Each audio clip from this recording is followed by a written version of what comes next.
I'll put this on the screen. 29th of May, Rabbi Furst, Pierke Avos. Okay.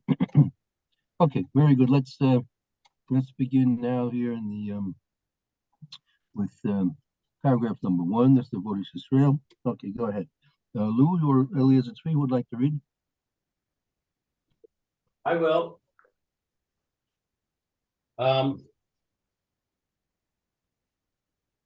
Avodas Yisrael likotim the Avos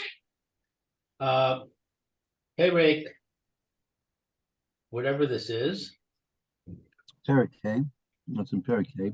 Perek Hey, Kol Ahava V'Kulei. Okay, so the love of Israel. I'm sorry, the service of Israel. Yeah, what is it? This is based. That's basically that's the name of the sefer. Sefer is about Votish Israel. Okay. And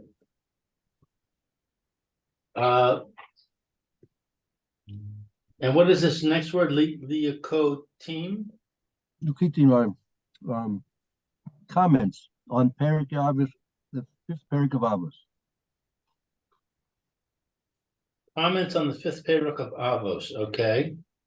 Kol Ahava, all love, etc. That's our quote. V'she'ena taluya v'davar ena batla le'olam. It's not, if it's not dependent on something, it cannot ever be nullified. Right. V'ha inyan romaz al ahavas ha-borei yisparach. And this subject is a hint to the love of Hashem. Right, it's a hint, it's an indication of the love of the Kadosh Baruch Hu. Adam ohev es Hashem yisparach machmas rov tov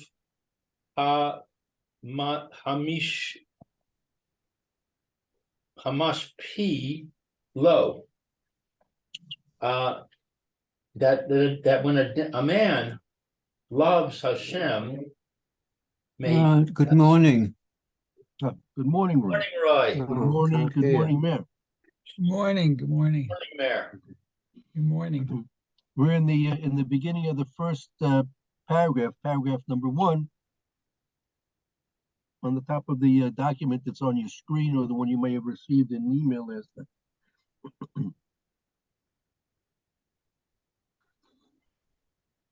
When a man loves Hashem, may be blessed. It's on account of the majority of goodness that he influences him. All right. Good morning, Rabbi Furst and everybody else. Good morning, Roy. Good morning, Roy. All right. Okay, we're in the beginning of the first paragraph, number 1. When a person will love a Kadosh Baruch Hu because of the great goodness he disposed upon him. Right? When a person is going to love a Kadosh Baruch Hu because of the great goodnesses, tremendous benefits that Hashem disposes upon a person, so if he's going to be loving Hashem because of that reason, Ein zeh ahava gemura unetzis. This is not a complete love. And what is this word? Nachis? Benitzchis,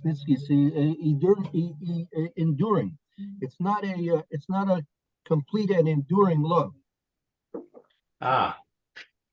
Machmas she'im bato hadavar hit bavtal ha'ava, because that if the thing is nullified, then the love is nullified. Right. Since a person's loving Hashem because of all the tremendous goodnesses he disposes upon a person. So therefore, if those things will cease or decrease, that's going to lead to a decrease or a cessation of the love that a person has for Hashem. Aval tarich ha'adam la'ahov es ha'borei yisbarach bilti shum siva hamevi'a lo zos ha'ahava. But it's necessary that a person loves Hashem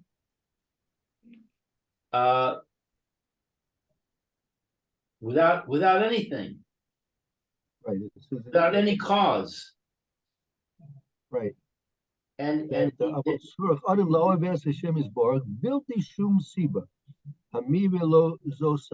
person is required to love a Kadosh Baruch Hu without any cause of bringing him to this love.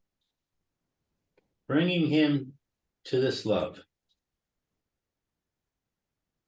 Okay, so in other words, that's why the reason why a person has this requirement is because otherwise his love won't endure. That's right.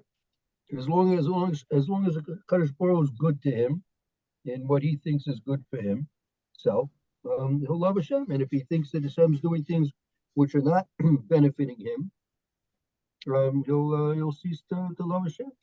That's for sure. This kind of love, I think, is the most prevalent idea of love worldwide. It probably, I'm sure it sort of overruns anything else. Yeah, and do we want to clarify that a little bit more? I think I understand what you were saying. Just clarify a little bit more, Roy. I think that the love that depends on something, on somebody doing something for you, or what things like that, or people giving you things, that sort of love is the sort, I think, is the sort of love that is practiced around the world more so than any other kind of love, such as the love of, say, Hashem without any conditions, or love for somebody else without any conditions. Mm-hmm. Right. So that's what it means. That means it's a love shetoli b'davar, right? That's as you say, that the majority of love that we experience and see in the world is probably love is shetoli b'davar, and so it's really self-love. A person's loving the person is giving him what he wants, right? That's the Santa Claus syndrome, you know. Right. Good. Yeah. The Santa Claus syndrome. Yeah. But on the other hand, you have the love of a parent for a child, which I think in most cases is unconditional. Oh, so that the Sefer Chavos Levavos explains. The love of a parent for a child is really also self-love, because the child is an extension of the parent. That the success of the child is really the success of the parent, right? So the parents are investing in loving the child, right, innately, because they care for the child, because they have the innate natural connection with the child as being an extension of themselves. It's not the Santa Claus syndrome love. It's a different type of a love. It's more of an innate love It's also a self-love. It's a little bit more abstract than the Santa Claus syndrome, but nevertheless, it still boils down to a type of a self-love. It's a love that is really also totally b'davar. It's a love. Why? What it's telling you? You love this person because he's your child. That's the siba. What's the siba? The cause of the love. You love that person because he's your child. Mm. That's also also a love, which is totally b'davar. That's the unique difference about that type of a love is that's something. It's something which is totally b'davar, but it's not very common that davar should change, meaning that the son always remains the son, right? That regardless, we see from David Amelech, even Absalom, who was completely rebellious against David. He did the most terrible things. He stole his crown from him. He stole his wives from him. He stole his money from him. He stole the people away from David. He did terrible things in terms of what a son could possibly do to a father. Absalom did things to David Amelech that Esav never did to Yitzchak. Esav was a much better son to Yitzchak than Absalom was to David, apparently. And yet David loved Absalom to the very end, because nevertheless he still was his son, even though he didn't really act like a son. So how does that differ from the love of Hashem for Abraham? I'm not sure. What do you mean? Well, you said the parent loves the child because it's his child. Doesn't Hashem love Abraham because he's his child? Every creation of a Kadosh Baruch is a creation of a Kadosh Baruch. Avraham Avinu was no different than the other. He was created. He was given birth into this world like every person who came into this world. It was nothing unique about Avraham Avinu in terms of his physical existence in this world.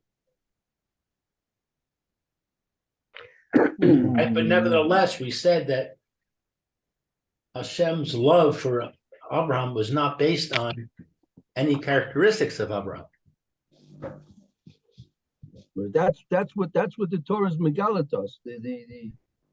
What the true basis of a Kadosh Baruch Hu's love for Avraham Avinu. I don't know if I can accurately say that, but what the Torah, with the Maral, we were learning the Maral. The Maral said that we see the difference between Noach and Avraham Avinu. That by Noach you see that the commands that Noach received from a Kadosh Baruch Hu were given in the way the Torah was written after we had a preface of the milas, the Noah. He was Motzachem, he was Sadik B'Doirov, Tamim, right? Hashem, right? So you see that the Torah preface the virtues of Noah before HaKadosh Baruch Hu actually came, and it was as it was written in the Torah to explain what Noah was going to do in terms of saving humanity. In contrast, there's the Maharal in Prague. It's not only the Maharal in Prague. There are other commentaries on Chumash also make this point that Avraham Avinu, there was no such preface.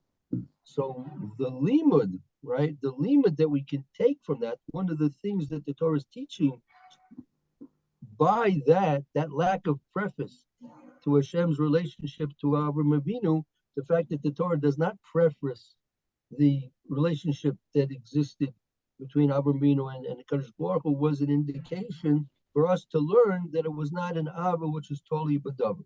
Kadosh Baruch Hu's Ava towards Avraham was not totally on his righteousness, on his sittis, on his maisim tovim.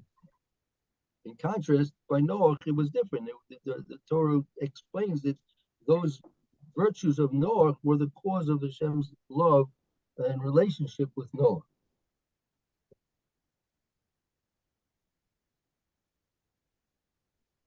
So why doesn't Hashem have a love like that of a parent for a child for every human being? He does. Who says he doesn't? Of course he does. Well, what's it depending on? Well, Hashem's love doesn't depend on anything. Right? Okay, so that's what I'm saying.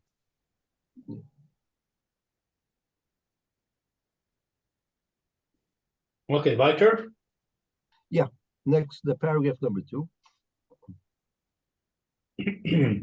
Mo shamar hakasuv devarim vahavas es Hashem Elo V'ahavta es Hashem Elokecha. v'ahavta es Hashem Elokecha et v'gomer b'chol meodecha.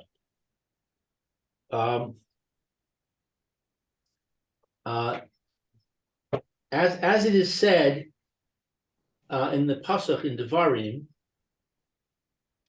and you will love Hashem your God, etc., with all of your might.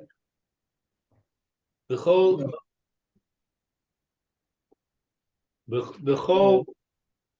midah, umidah, with every measure and measure.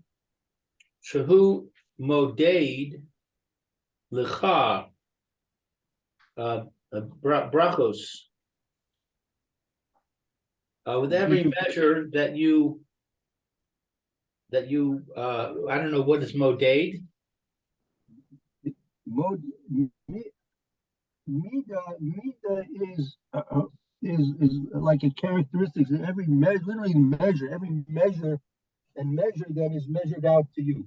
Meaning, what we would say in English is you love a Kadosh Baruch Hu, as the Gemara in Bracha says, Avos, that we call midu shu modi, like in any way, in any and every way that Hashem treats you. You love Hashem in any way that Hashem treats you. Any good or bad? That's right. We're going to see that. That's right. Good or bad.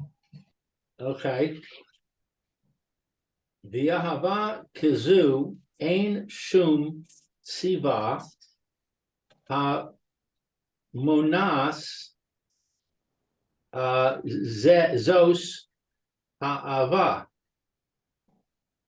And this kind of a love has no cause. What is this word?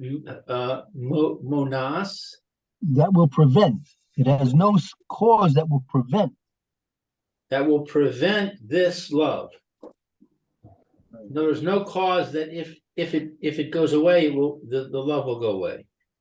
Right. Rak tamid devok v'Hashem isparach v'hi ahava she'ein la sof. Only continuously. What is this word devoke? The devoke from the word devekus, to cling or to be connected. Is connected with Hashem, may be blessed, and it is a love that is never ending. Right. So this is the corollary to the statement that we made originally in the first. If you go back to the first paragraph, the end of this, the last full line. Avol shorch adam lo'oiv es haborius baruch bilti shum siba mavia lo zos ba'ava. A person is required to love Hashem without any cause that brings him to this love. Right. So as we say, Kemoshe Amar, as it said, Hakasav in the Torah, it says in the Devarim, V'yavta es Hashem Elokecha, v'chol levavecha, v'chol nafshecha, v'chol meodecha. What does that mean? The Gemara in Bracha says, B'chol meodecha, right? B'chol midu midashu modedach. In any way whatsoever that Hashem treats you, you love Hashem under all circumstances, irregardless of Hashem, how Hashem is treating you. So you see from this, you cannot love a Kadosh Baruch Hu because of all the good things He's doing for you. First of all, because that would be an ava which is totally bedover. And second of all, you're obligated mikol mildecha. Mikol midu midashu modedach. In each and every way that Hashem treats you, you're obligated to love a Kadosh Baruch Hu.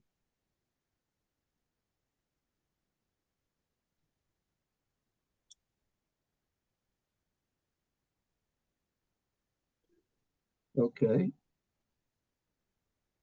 But nevertheless, it's an act of faith to say that everything Hashem does is for the good. And so even if you say, I love Hashem for everything, nevertheless, you're still saying, I love Hashem because I know that He loves me and is doing good for me. Right. Okay. You're obligated to have emunah and be talking to the Kadosh Baruch Hu. That's also an obligation. Right. Correct. Right. But now we violated the principle that you just that I just read, that you can't love Hashem because what He does for you is good. I'm not sure what you mean. Yeah, I'm not sure either. Maybe you mean that if you believe innately, if you believe innately that everything Hashem does for you what is good, right? So therefore everything Hashem that is doing to you is good, right? So therefore you love Hashem because whatever He's doing to is in essence good. So you're still loving Him because of what He's doing. Okay. In actual fact, Hashem is doing everything for you anyway. He's not doing anything. I mean, he's not stopping. Everything that's happening to you is via Hashem. So he isn't in a position where he can. There isn't a position where you can love Hashem really, just for Hashem's sake. He's always doing something for you. He's keeping you alive to start off with. Correct. Right. So you owe everything to Hashem. Without a Kadosh Baruch Hu's creation of everything constantly and continually, there would be no existence, right? So obviously everything is being done by a Kadosh Baruch Hu, right? So if you say simply, I thank you, Kadosh Baruch Hu, I love Hashem Kadosh Baruch Hu because I exist. Well, I mean that's also apparently an ava which is dependent upon something, but maybe not. And if you wouldn't exist, you wouldn't love Hashem. What does that mean? That's a sort of a if you wouldn't exist, you wouldn't love Hashem. Well, that kind of goes down to your neshama. Right. That goes into that area. Right.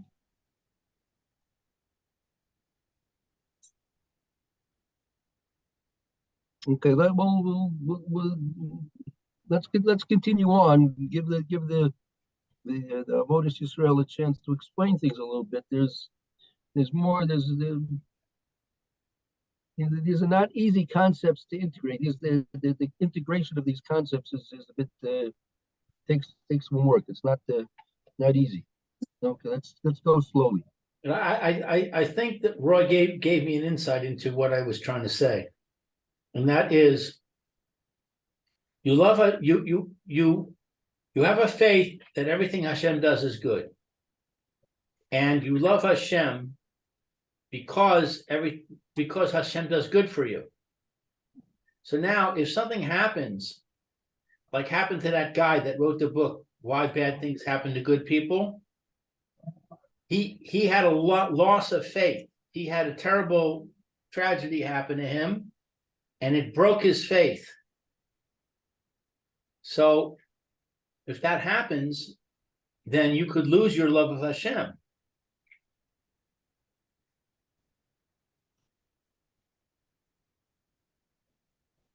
I'm sorry, I didn't follow. Say that again. If you believe that everything that Hashem does is for the good, so therefore you believe that Hashem is doing good for me. Hashem is doing good for me all the time. Therefore, I love Hashem. So that would be Tali Davar. Because what happens if some terrible tragedy, Lo Aleinu, breaks my faith? And I'm now questioning, maybe everything Hashem does isn't good. So But lose my love. Lou, you're kind of going at it backwards. Your faith says that everything Hashem does is for the good. You may not understand why something happened and how it is for the good, but the essence of your faith is that it is for the good, and it's your lack of understanding is the issue, not that Hashem did something wrong or bad. It's your lack of understanding why or how and what the results are going to be. And sometimes you know what the results are going to be till way down the road. You've got a time,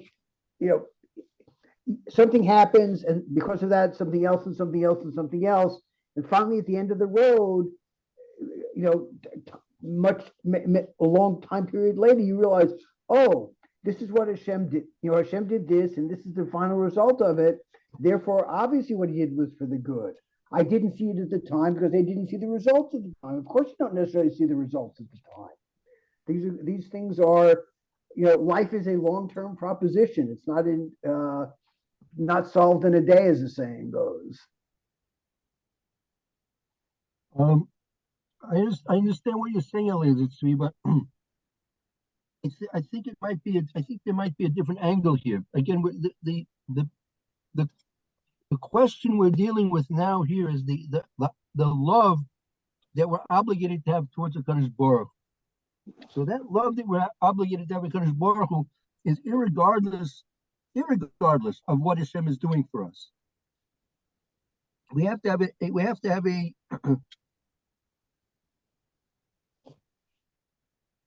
love for Hashem, which is not totally on the other, whether it's good, whether it's not good, appears to be not good.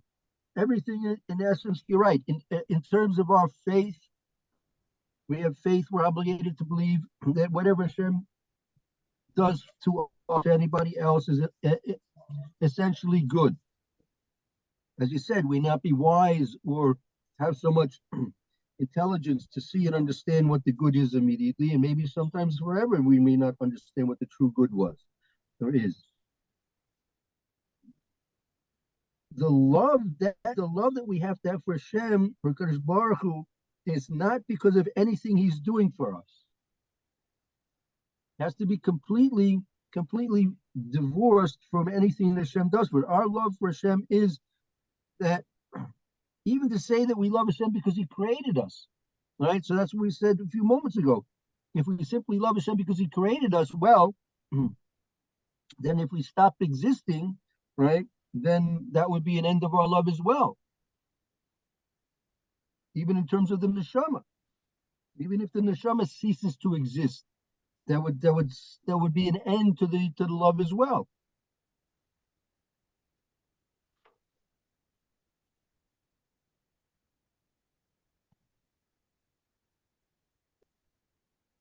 Let's continue on. There's a lot more to discuss about this. Hold on. Unless any other comments? Anyone has any comments or questions?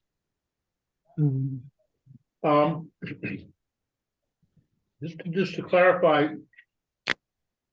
I'm agreeing with you. I'm saying that if you love Hashem because Hashem does good for you, you're setting yourself up for possible failure. If your faith gets broken, when you decide, well, maybe Hashem, everything Hashem does isn't for the good. Therefore, it's a danger to love Hashem because everything Hashem does is good. Okay, I understand what you're saying, but I think there's much more than that. We're talking about our obligation. When you look at our obligation, we have an when we say we have to ask Hashem Elokecha, that means you have an obligation to love HaKadosh Baruch Hu, right? Just like you have an obligation to eat matzah on Pesach, to listen to shofar on Rosh Hashanah, to sit in the sukkah on Sukkot. We have an obligation to love HaKadosh Baruch Hu, right? Right. Even without any cause whatsoever, you have an obligation to love HaKadosh Baruch Hu. So now you're going to turn around and say, well, how can I love HaKadosh Baruch Hu without any cause for the love? So that's what our Mishnah is talking about. Our Mishnah is talking about our love, she'ein toli b'davar, right? You can ask yourself, what is it? What is a love? Like Roy said at the beginning today. If you look at most love that is apparently practiced and felt in the world, it's the Santa Claus syndrome type of love. That jolly old guy with the red suit and the white beard's giving me stuff, right? So he loves me and I love him back because he's giving me stuff.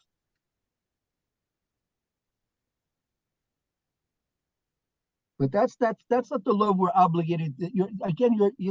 That type of love you don't have a mitzvah. A mitzvah is something that you're obligated to do. So this, when we say we're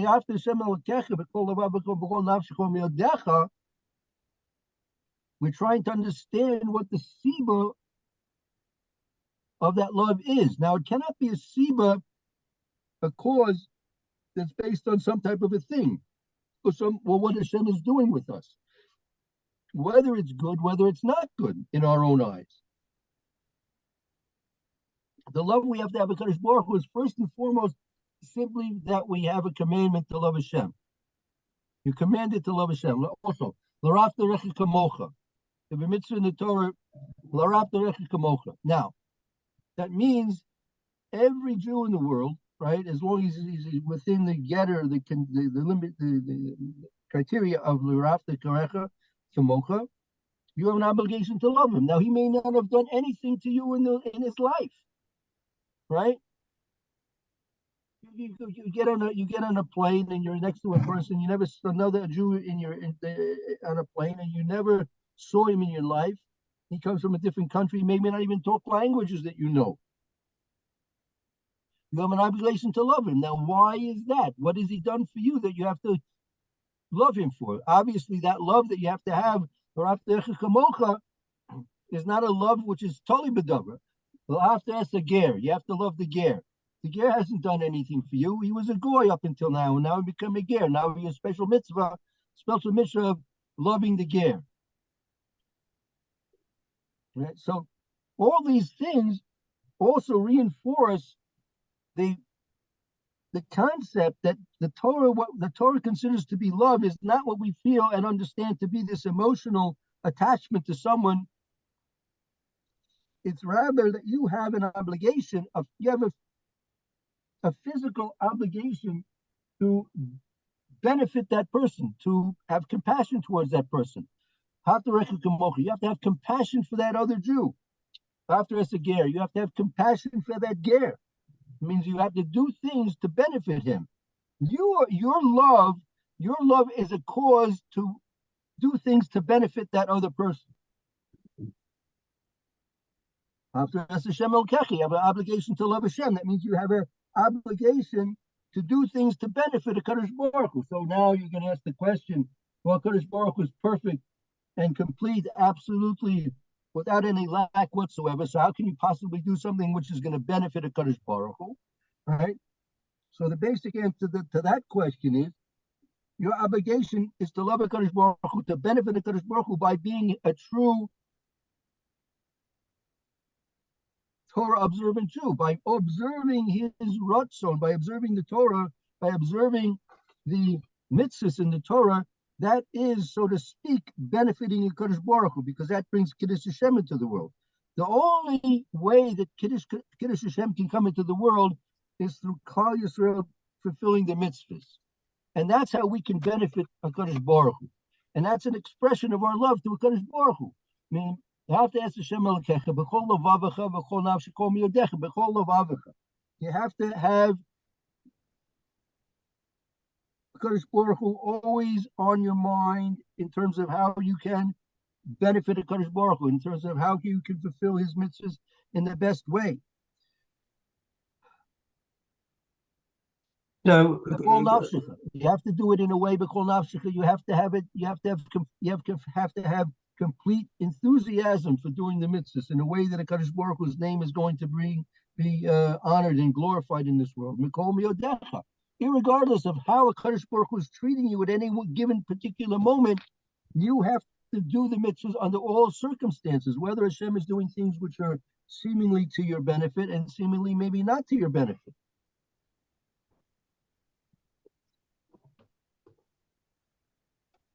See, if we're stuck with the concept that love is this emotional affection, right?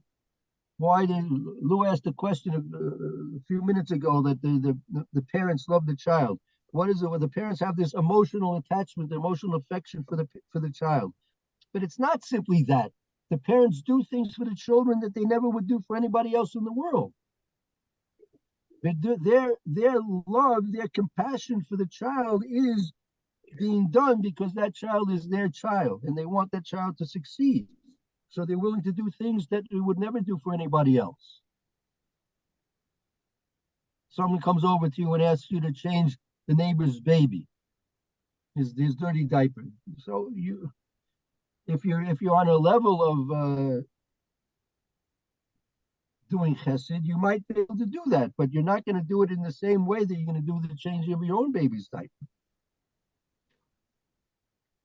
Even your own grandchildren. How many times have you changed your own grandchild's diapers?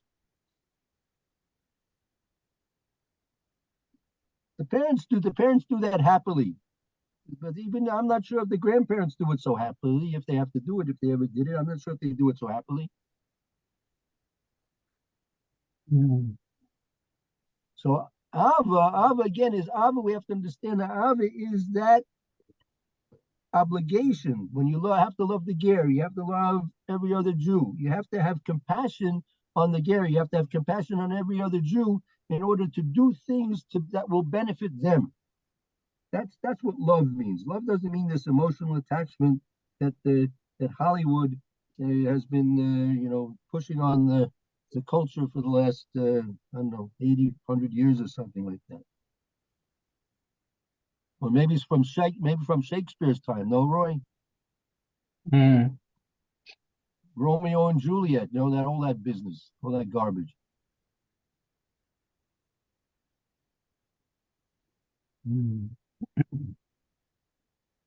Okay, let's continue. V'zeh k'da'amar eina batla le'olam v'lo k'amar olam. So this is as to say, or as we say, it's not nullified forever, and not that we say forever in the world. I'm not clear how to translate olam. No, so that is explaining why does it say in a bottle la'olam? There's a difference between the word la'olam and olam. Right. I think I'm not sure. I think it's a difference between ever and forever. Right? It's not bottle la'olam. It's never bottle ever. Rather than forever. It doesn't say forever, it says ever. It's making a point in the expression that the Mishnah used, Sheina Toli B'Davar Eina Batom Lo Olam, with the lamed rather than Olam. Right. in other words, the reason it says la'olam and not olam, yirtzeh ki kishe ha'adam ohev es Hashem yisbarach b'chol libo ad ein sof she'ein munas oso shum devar me avas ha-bore. So it's required that since when a person loves Hashem with all of his heart until there's no end. What is this word monas? Monas is to prevent. It does not prevent him from anything.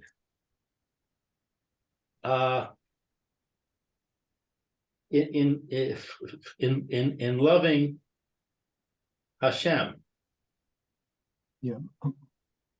So, meaning like this.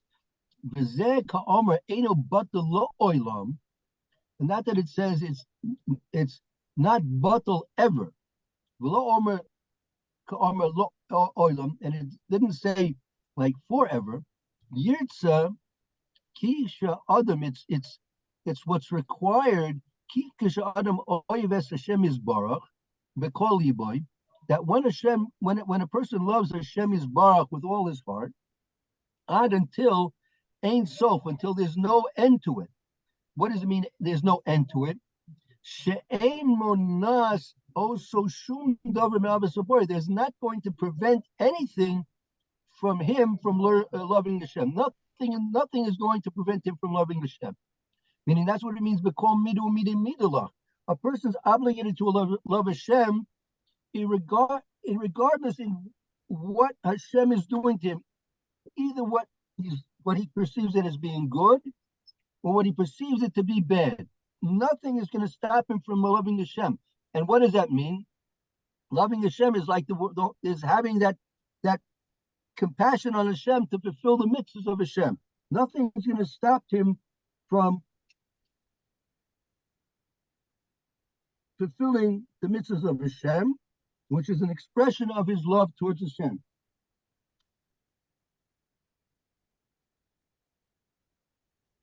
Ubechol mida umida mosif ahava al ahavaso, and everything, all of these measures, all of these things, add love upon his love.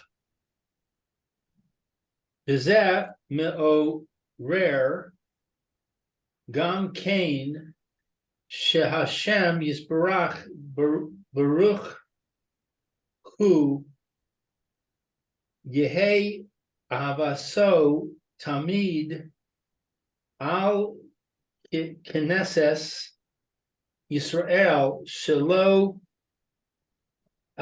sis batel tamid. And in this, what is this word me'orer? Well, it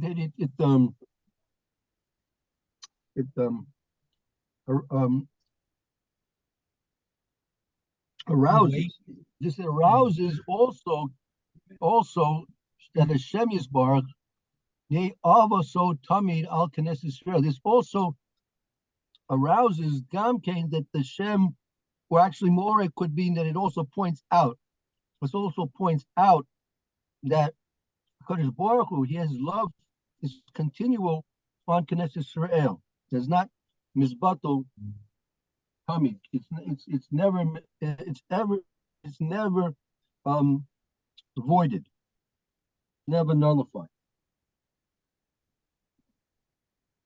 And what is this al Knesset Yisrael? What's that doing in here? That's a reference to Klal Yisrael. I mean, Hashem's love towards Klal Yisrael is never going to be withdrawn, never going to be nullified. Meaning, whatever Kadosh Baruch Hu was doing, you have the you have Golas, you have the Holocaust, whatever Hashem is doing, all those things are taking place with complete and absolute love, that the love for Kadosh Baruch Hu towards Klal Yisrael is never going to be withdrawn or nullified.